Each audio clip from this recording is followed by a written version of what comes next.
माननीय काशीराम साहब का जो लगाया पेड़ था, जो विचारधारा थी, वो विचारधारा से वो बहुजन समाज पार्टी के पदाधिकारी हैं वो लोग विचलित हो गए। मेन मकसद ये है, काशीराम का जो सिद्धांत था उस सिद्धांत को इन्होंने छोड़कर दूसरे रास्ते बदल गए हैं। उन्होंने कहा बहुजन सुखाए बहुजन हिताए।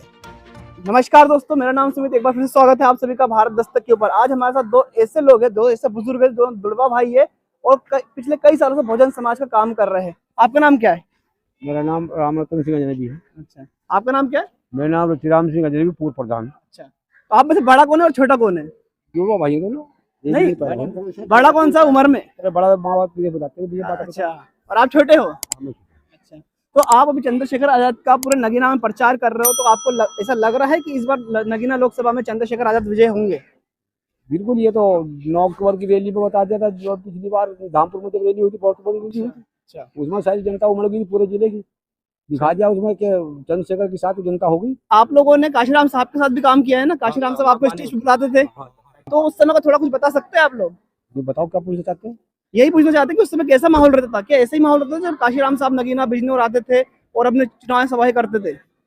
बहुत कुछ होता था उस समय। वो बाबा साहब की विचारधारा से और अपने बहुजन समाज को इकट्ठा करके उन्होंने संजोगा सारे समाज को। भारत में उन्होंने एकता का परिचय दिखाया माननीय काशी साहब ने।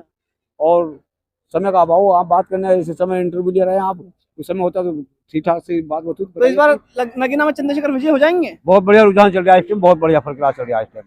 माननीय काशीराम साहब का जो लगाया पेड़ था, जो विचारधारा थी, वो विचारधारा से वो बहुजन समाज पार्टी के पदाधिकारी हैं वो लोग विचलित हो गए। मेन मकसद ये है कि जो बाबा साहब की विचारधारा लेकर माननीय काशीराम साहब भारत देश में आए थे और बाबा साहब का झंडा उठाया था, उस झंडे को इन लोगों ने दरकिनार कर दिया। बाबा साहब की विचारधारा को दरकिनार कर दिया। माननीय काशीराम का जो सिद्धांत था उस सिद्धांत को इन्होंने छोड़कर दूसरे रास्ते बदल गए हैं। अच्छा, उन्होंने कहा बहुजन सुखाए बहुजन हिताए और बहुजन समाज को उन्होंने 27 को मुख्यमंत्री कौन होगा उत्तर प्रदेश का? 27 का देखो, ये लोकसभा के चुनाव के बाद बताया जाएगा। हाँ, अभी नहीं बता सकते? अभी सब नहीं बताने की तो कोई बात नहीं। जब हम प्रयास होगा जरूर ताकतवर होगा। माननीय काशीराम कहा करते थे कि मैं अगर 10-20 MP MLA बनाना चाहता हूँ तो किसी भी समझौता कर लूंगा, मगर हम उत्तर प्रदेश में भाग्यदारी होनी चाहिए। भारत में सरकार न बने तो भागीदारी तो हमारी होनी चाहिए। तो 1995 में माननीय काशीराम साहब ने उत्तर प्रदेश में भागीदारी कर ली थी। आप दोनों भाई जो जुड़वा भाई हो चंद्रशेखर का, आप पूरी लोकसभा चुनाव में ऐसे प्रचार करोगे?